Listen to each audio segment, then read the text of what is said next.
PS Ramanjaneyulu గారు, స్వాతి గారు వీరిద్దరూ కర్నూలు డిస్ట్రిక్ట్ నుంచి వచ్చారు. ఆదోన్ నుంచి వచ్చారు. మరి పెళ్ళయ్యి చాలా కాలం అయింది, పిల్లలు పుట్టట్లేదు, వయసు 30 దగ్గరికి వచ్చేస్తుంది, ఇంకేంటి పరిస్థితి అని చెప్పి డాక్టర్ల దగ్గరికి తిరిగితే మరి డాక్టర్లు అక్కడ చెప్పింది ఏం చెప్పారండి? Tube block. 2 ట్యూబ్లు బ్లాక్ ఉన్నాయ్యా, IVF వెళ్ళాలరా నన్నా అని చెప్పారు. ఒక డాక్టర్మ గారు 3 లక్షలు అన్నారు. ఒక డాక్టర్మ గారు జాలిగుండే, మంచి హృదయం, 50,000 తగ్గిద్దాంలే నాన్న, 2.5 చేసుకో, వచ్చేయిరా అన్నారు. ఇంకో డాక్టర్మ గారు అయితే మరీ మంచిది, ఆవిడ 50% straight discount, women's day special offer ఉంది, మీరు వస్తారా రారా, తొందరగా వస్తే మంచిది, ఆలోచించిన ఆశాభంగం, మంచి తరుణం మించి పోవును అని వారానికి ఫోన్లు చేస్తున్నారు. కానీ ప్రెగ్నెన్సీ అయితే వస్తుందనే గ్యారంటీ ఏ డాక్టర్ ఇవ్వట్లేదు. IVF చేస్తాము అంటున్నారు తప్ప ప్రెగ్నెన్సీ ఇస్తామనే డాక్టర్ లేరు. మరి ఏం చేయాలి అని వాళ్ళు వెతుకుతూ చక్కగా మన హాస్పిటల్కి వచ్చారు. అంతే కదా? మన దగ్గర ఎన్నాళ్ళు వచ్చిందండి ప్రెగ్నెన్సీ? 6 months. 6 monthsలో వచ్చింది ప్రెగ్నెన్సీ. ఎలా? న్యాచురల్గా. అది కావాలి నాకు, అది స్ట్రెస్ వేయాలి న్యాచురల్గా. ఎలా వచ్చింది అనేది వారిని అడుగుదాం. ఇంకేమున్నాయో కూడా చెప్దాం. ఆవిడికి సైకిల్స్ రెగ్యులర్గా వస్తాయా? ఇర్రెగ్యులర్ సైకిల్స్, నెలలు రావు. PCOD నీకు కూడా తెలిసిపోయింది పదం. PCOD అందరింట్లో ఉంది. PCOD ఏమన్నా ఉన్నా లేకపోయినా PCOD మాత్రం అందరిళ్ళల్లో ఉంటుంది ఇప్పుడు. అది PCOD. పెళ్ళయి 4 ఏళ్ళు. కాకపోతే విచిత్రం ఏంటంటే, ఎందుకు విచిత్రం అన్నానంటే, ఈ కేసు ఎందుకు విచిత్రం అన్నానంటే, పెళ్ళైన వెంటనే ఆయనకి ప్రెగ్నెన్సీ కూడా వచ్చింది. రావడమే కాదు, బేబీ 8th month వరకు పొట్టలో పెరిగింది. తర్వాత BP వచ్చి మదర్కి ఫిట్స్ లాగా ఇంకా రాలేదు, కానీ ఫిట్స్ రాలేదుగా, ఓన్లీ BP మాత్రం పెరిగిపోయింది. దాన్ని ప్రీ ఎక్లాంషియా అంటారు. ఫిట్స్ వస్తే ఎక్లాంషియా అంటారు. సో ప్రీ ఎక్లాంషియా, PIH అంటారు. ఇప్పుడు ప్రీ ఎక్లాంషియానే సింపుల్గా PIH అంటారు. Pregnancy induced hyper tension. విపరీతంగా BP పెట్రిగిపోయి బిడ్డ కడుపులోనే చచ్చే పరిస్థితికి వచ్చేస్తుంది, తల్లి ప్రాణానికి ప్రమాదం అని చెప్పి అక్కడ డాక్టర్ గారు మరి తొందరగా డెలివరీ చేసి తీసారా, ఆపరేషన్ చేసి తీసారా? నార్మల్ డెలివరీ చేసి వెంటనే డెలివరీ చేసి తీసేశారు. ఎందుకంటే బిడ్డ బయటకు వస్తే తప్ప తల్లి బతకదు. ఇంకా ఆ సిచ్యువేషన్లో చివరికి తల్లికి ఫిట్స్ రావడం, ఆ గుర్రపు వాతం వచ్చేసి ధనుర్వాతం, గుర్రపు వాతం అని అలాంటివి వచ్చేసి తల్లి కూడా చనిపోయే సందర్భాలు కొన్ని ఉంటాయి. అందుకని డాక్టర్లు ఏదో తేడా వచ్చేసిందమ్మా, అర్జెంటుగా బిడ్డను తీసేయాలని తీశారు. కాకపోతే ఆ బిడ్డ 3 రోజుల పాటు బాక్సులో ఉండి బిడ్డ బతకని పరిస్థితి, చనిపోయింది, బిడ్డ దక్కల. సరే బిడ్డ పోయింది ఎట్లాగో అని కొంచెం బాధపడి కొన్నాళ్ళ పాటు మరలా తట్టుకుని మళ్ళీ డాక్టర్ల దగ్గరికి తిరగడం మొదలెడితే మందులు ఇస్తూ ఉన్నారు. ఆల్రెడీ ప్రెగ్నెన్సీ వచ్చిందిగా, ఏ మందులు అదే వస్తుందిలే అనుకుంటూ వాళ్ళు కూడా అలాగే మందులు వాడుతూ ఉంటే ఎంత చూసినా ప్రెగ్నెన్సీ రావటంలా. ఏమిటి రావట్లేదని చెప్పి డాక్టర్ గారిని అడిగితే ఆవిడ ఆ పరీక్షలు ఈ పరీక్షలు అంటూ కొన్ని పరీక్షలు చేసినప్పుడు చివరికి PCODలు, నీటి పొడగలు వచ్చినాయి, హార్మోన్లో చేంజ్ వచ్చేసింది, తేడా వచ్చిందంటూ మధ్యలో బాంబు లాంటి ఒక వార్త చెప్పింది. ట్యూబులు 2 మూసుకుపోయినాయి. ఏమిటి మేడం ఇదేంటి, మాకు ఆల్రెడీ ఒక బిడ్డ పుట్టింది కదా, ట్యూబులు ఇప్పుడు మూసుకుపోవడం ఏంటి, అప్పుడు బాగానే ఉందని కదా అంటే, మరి ఒక బిడ్డ పుట్టినా ట్యూబులు మూసుకుపోవచ్చు, అబార్షన్ అయిన వాళ్ళు కూడా ట్యూబులు మూసుకుపోవచ్చు, ఇలా జరుగుతాయ్యా అని చెప్పి మేడం చెప్పారు. మరి ఇప్పుడు ఏం చేయమన్నారు? ట్యూబులు మూసుకుపోయినాయి కాబట్టి IVFకి వెళ్ళాలి అన్నారు. IVFకి వెళ్ళే స్తోమత లేదు, రెక్కాడితే కానీ డొక్కాడని బతుకులు. ఏదో హౌస్ కీపింగ్ చేసుకుంటూ భార్యాభర్తలు ఇద్దరు ఏదో తమ కుటుంబాన్ని వాళ్ళు చక్కగా పోషించుకుంటున్న పరిస్థితి. మరి నెలకు 3 లక్షలు ఖర్చు పెట్టి IVFలో ట్రైల్ వేసే అంత పరిస్థితి కాదు.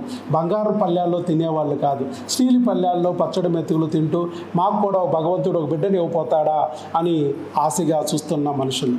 మరి ఏం చేయాలో అర్థం కాక బాధపడుతుంటే మరి భగవంతుడు వీడియో చూపించాడు. అంతేగా? ఎవరు చూశారు ముందు? నువ్వే చూసావు. నీ పక్కనే ఉన్నాడు దేవుడు. అయితే గట్టిగా పెట్టావు భగవంతుడిని, వీడియో చూపించాడు. ఇలా ట్యూబులను బ్లాక్ అయినా మందులతో ఓపెన్ చేసుకుని న్యాచురల్గా ప్రెగ్నెన్సీ తెచ్చుకోవచ్చు, IVFలు అక్కర్లేదు, ఆపరేషన్లు అక్కర్లేదు అనే మాట విని ధైర్యం కలిగి ఎక్కడో ఆదోని నుంచి విజయవాడ ఇక్కడికి వచ్చాడు. అలాగే హార్మోన్లు కూడా సరిచేద్దాం అని చెప్పి ఆయనకి చెప్పడం, హార్మోన్లు కూడా భార్యాభర్తలు ఇద్దరు మందులు వాడారు 2 నెలలు. ఆ 2 నెలలు వాడిన తర్వాత మొత్తం 18 హార్మోన్లు టెస్ట్ చేస్తే వాటిలో కొన్ని తేడా వచ్చినాయి, వాటికి మాత్రమే ఇచ్చాం. ప్రపంచంలో ఏ డాక్టరు చేయరు 18 హార్మోన్లు, మనం చేసాం. అయినా సరిచేసినా రాలా. ప్రపంచంలో ఏ డాక్టరు చేయడు క్రిముల టెస్టులు, 25 క్రిముల టెస్టులు మనం చేసాం. వాటిని సరిచేసినా ప్రెగ్నెన్సీ రాలేదు. ఇదేంటి 4 నెలలు అయింది ఇంకా ప్రెగ్నెన్సీ రాలేదు, ఈ డాక్టర్ గారు చెప్తుంది నిజమా అబద్ధమా? మిగతా వాళ్ళందరికీ వచ్చినా మాకు రాలేదు కదా, ఈయన ఏదో చెప్తున్నాడు మనకు రాలేదు అని చెప్పి కొద్దిగా అనుమానం వచ్చింది. రాలేదు సార్. రాలేదా? మంచోడి విలువ రాలా. నమ్మకంగానే ఉన్నాడు. ఎస్, ఎప్పటికైనా ఈయన దగ్గరే రావాలి. మనం అన్ని ప్రయత్నాలు చేసాం, వేరే చోటుకి వెళ్ళే మరి స్తోమత కూడా మనకి లేదు. ఎప్పటికి తెచ్చినా ఆయనే తెస్తాడు, ఆయనే నమ్ముకుని ఉందాం, గట్టిగా నిలబడదాం అని చెప్పి నిలబడి 4 నెలలు అయిపోయింది డాక్టర్, మరి ఏం చేయాలని మా టెలికాలర్లో ఫోన్ చేశారు. మేమేం చెప్పాం, మరి తేడా వచ్చినాక 9 డేస్ కానీ 10 డేస్ కానీ వచ్చి ట్యూబ్ క్లీన్ చేసుకొని వెళ్ళండి అని చెప్పారు. అది న్యాచురల్గా మామూలు వాటర్తో క్లీన్ చేసి పంపించారు సార్. అవును. ఆ రోజు భార్యాభర్తలు ఇద్దరు ఒక్కసారి రండి, 4 నెలలు అయిపోయింది రాలేదంటే ట్యూబ్ లోపల ఉన్న క్రిమి చచ్చిపోయి ఉండొచ్చు, కానీ ట్యూబ్ ఓపెన్ అవ్వడానికి కారణం క్రిముల కళేబరాలు అడ్డం పడి ఉండొచ్చు. వాటిని సెలైన్ ద్వారా వాష్ చేసి పంపిస్తాం. డేట్ వచ్చిన 8వ రోజు 9వ రోజు 10వ రోజులో రండి, పెయిన్ ఏముండదు అని చెప్పి చెప్పడం. భార్యాభర్తలు ఇద్దరు వచ్చారు. మన లేడీసే చక్కగా క్లీన్ చేశారు. ఆ రోజు లేడీస్ స్టాఫ్ అంతా క్లీన్ చేశారుగా, చక్కగా ఉంది కదా. నొప్పి ఏమైనా వచ్చిందా? ట్యూబుల్ టెస్ట్ అంటే వణికిపోతారు లేడీస్. ఫస్ట్ టైం చేయించినప్పుడు చాలా బాధపడింది సార్. అంతకుముందు ట్యూబుల్ బ్లాక్ అన్నప్పుడు చేయించినప్పుడు బాగా పెయిన్ వచ్చింది అన్నారు. రెండోసారి అదే టెస్ట్ ఏమైనా ఆవిడ వణికిపోతా ఉంది. నేనేం చెప్పాను, అమ్మా ఇది చాలా సింపుల్ టెస్ట్, డాక్టర్ వైఎస్ బాబు ఉన్నంత వరకు మీకు నొప్పి వచ్చే ప్రొసీజర్ ఏది ఉంచను నేను. మిగతా అన్ని చోట్ల మీకు ట్యూబులు టెస్ట్ చేస్తే నొప్పి రావాల్సిందే, గిజ గిజ గిజ గిజ వనకాల్సిందే. కానీ ఇక్కడ ట్యూబుల్ టెస్ట్లో పెయిన్ రాదు. కానీ డాక్టర్ వైఎస్ బాబుని దేవుడు ఎందుకు పంపించాడు? పడ్డవాడెప్పుడు చెడ్డవాడు కాదు, భగవంతుడికి దగ్గరగా ఉన్నవాడు.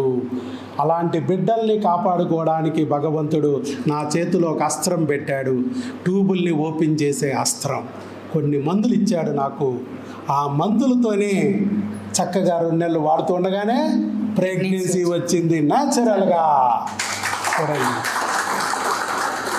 ఎంత ప్రస్థానం జరిగిందో చూడండి. అలా జరుగుతూ ఉంటాయి. కాబట్టి 2 ట్యూబ్లు బ్లాక్ ఉన్నా కూడా ప్రెగ్నెన్సీ తెచ్చుకోవచ్చు అని నమ్మి కర్నూలు దగ్గర ఉన్న ఆధోన్ నుంచి విజయవాడ వచ్చారు. వయసు 30 ఏళ్ళు దగ్గరికి వచ్చేసింది, పెళ్ళై 4 ఏళ్ళు అయిపోయింది. అది అయినా కూడా పీసీఓడీలు ఉన్నా కూడా అన్నీ సరిచేసాం, ట్యూబుల్ని ఓపెన్ చేసాం, కణాలను ఇంప్రూవ్ చేసాం, చివరికి ప్రెగ్నెన్సీ తెప్పించాము చక్కగా న్యాచురల్గా. వచ్చిన ప్రెగ్నెన్సీ ఎక్కడొచ్చిందో చూడాలి కదా. ఇంతకు ట్యూబుల్లో ఇరుక్కుందా, గర్భసంచిలో వచ్చింది, ఇదిగో గర్భసంచిలో ఉంది అని ఇచ్చారు అక్కడ డాక్టర్ గారు స్కాన్ చేసి. న్యాచురల్ ప్రెగ్నెన్సీ వచ్చింది, ట్యూబుల్లో రాలా. ట్యూబులు 2 బ్లాక్ అయినా గర్భసంచిలో వచ్చింది. అంటే 2 ట్యూబులు బోర్లో తెరుచుకున్నాయి, డోర్లు 2 ఓపెన్. అది జస్ట్ మందులతో. లాప్రోస్కోపీ లేదు, ఎస్ట్రాస్కోపీ లేదు, ఐవీఎఫ్ అనే పదమే లేదు. చూడండి చక్కగా సింగిల్ లైవ్ ఇంట్రాయూట్రైన్ బీటాస్ 6 weeks 3 days live. Beta hCG test చేయమన్నాం, యూరిన్ టెస్ట్ పాజిటివ్ వచ్చిందని ఫోన్ చేశారు. సార్ నిజమేనంటారా? నిజమేనా మా ప్రెగ్నెన్సీ అని మాకు టెలికాలర్లు కాల్ చేస్తే మేము బీటా హెచ్సిజీ టెస్ట్ పెట్టాం. బీటా హెచ్సిజీ టెస్ట్ 5 దాటాలన్నాం. ఎంత వచ్చిందో తెలుసా? 32,001 వచ్చింది. ఆయన ఫోన్లో ఉంది, అది ఫోన్లో ఉంది కదా. 32,001. ఐవీఎఫ్లో కూడా రాదంత. 50-100 వస్తే చాలు. ఐవీఎఫ్ సెంటర్లో మీరు 50-60 వచ్చిందంటే గంతులు వేసేస్తారు, స్వీట్లు కూడా పెంచేస్తారు వాళ్ళే మీకు. కానీ 32,000 వచ్చింది. అలాగే ప్రెగ్నెన్సీ గర్భసంచిలో వచ్చిందా, ట్యూబుల్లో వచ్చిందా అక్కడే చేయించుకోమన్నాం. ఇవన్నీ ఆయనకి తెలిసిన చోట, ఆయనకి నమ్మకం ఉన్న చోట చేయించుకోమన్నాం. ఎక్కడ చేయించావు? ఏది? బెంగళూరు. ఏంది Bengaluru వెళ్ళిపోయావా?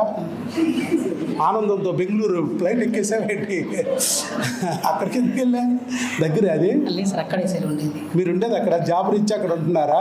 ఆదోనేమో native place. Okay, so Bengaluru నుంచి వచ్చాము. అయితే నేను ఆదోని అన్నానే, బెంగళూరు ఇంకా దూరం. బెంగళూరు నుంచి వచ్చాడు మావాడు అని చెప్పేవాడిగా ముందే. ఓకే, సో మొత్తానికి బెంగళూరులో ఆ స్కాన్ చేయించాడు శుభ్రంగా. అక్కడ కూడా ఏ ఊరైనా ఆయన ఇష్టం, ప్రపంచంలో ఎక్కడికి వెళ్ళినా స్కాన్ చేయించుకోవచ్చు. Don't worry, be happy. Doctor Y S Babu medicine ఇచ్చాడు, ట్యూబ్ ఓపెన్ అయిపోయింది, ప్రెగ్నెన్సీ వచ్చింది. ఇంకెవరైనా ఉందనే చెప్పాలి, ఇంకా వేరే అవకాశం లేదు ఏ డాక్టర్కి కూడా. సో అలాగే వాళ్ళు కూడా చక్కగా చూడండి, బొమ్మలు కూడా ఇచ్చారు. చాక్ కనపడుతుంది, లోపల పేటస్ కూడా కనపడుతుంది, హార్ట్ బీట్ కూడా వచ్చేసింది. జనరల్గా 7-8 వారాలకు వస్తుంది, 6 వారాలకి వచ్చేసింది. మంచి ఊపిలో ఉంది బిడ్డ కూడా. చూసారా, క్రిమి పోయేటప్పటికి అంతే. ఇన్నాళ్ళు ఆ క్రిమిగాడు అడ్డం పడ్డాడు, ఆ క్రిమిగాడు మిమ్మల్ని ఇబ్బంది పెట్టాడు. ఇప్పుడు ఆయన తొలగించాంగా, ఇక బిడ్డకు అడ్డం లేదు, నీ చేతిలోకి వచ్చేస్తుంది. ఎప్పుడు వస్తుంది నీ చేతిలోకి? ఇది జనవరి 2027 బిడ్డ విడుదల. జనవరి 29 వచ్చేసింది డేట్. ఇది పరిస్థితి. సో అంత బాధలో నుంచి భగవంతుడు బయట పడేశాడు. చెప్పమ్మా, నీ అనుభవాలు ఏమైనా ఉంటే చెప్పు, నీ అభిప్రాయాలు. ప్రతి ఒక్కరికి చెప్పినది అంటే డాక్టర్ చెప్పిన ప్రతి ఒక్క మాట నిజమే. నేను కూడా ఎన్నోసార్లు వీడియో చూశాను, కానీ నమ్మలే. అయినా కానీ ఏదో ఒక రాయి వేద్దామని ఇక్కడికి వచ్చా. కానీ దేవుని ద్వారా, ఈయన ద్వారా నాకైతే బిడ్డ వచ్చింది. అది మీకు కూడా రావాలని నేను కోరుకుంటున్నాను. మొత్తానికి రాయి సిరిదాం తగిలింది. అంటే ఒక ట్రైల్ అయ్యి ఐవీఎఫ్లో ఆపరేషన్లు 3 లక్షలు పోగొట్టుకునే బదులుగా ఒక 10,000, 20,000, 30,000 ఒక రాయి ఇసురు కొట్టామనుకో, తగిలిందనుకో, బంపర్ లాటరీ. ఒళ్ళు గొల్లవదో, డబ్బులు నిల్లవు. సింపుల్ కదా, ఈజీ. ఒళ్ళు అలవని పనిది. ముందు దీన్ని ట్రై చేయాలి. రహదారిది, అది గోదావరి. అప్పుడు ఏ దారి లేకపోతే ఐవీఎఫ్ గోదావరి, ఆపరేషన్ల గోదావరి, అక్కాయిల గోదావరిలో దిగడమే. ముందు రహదారి వెదకుండా గోదావరిలో ముంచేస్తున్నారు, అది తప్పు. అది ఓకే. ఆల్ ది బెస్ట్ అయ్యా.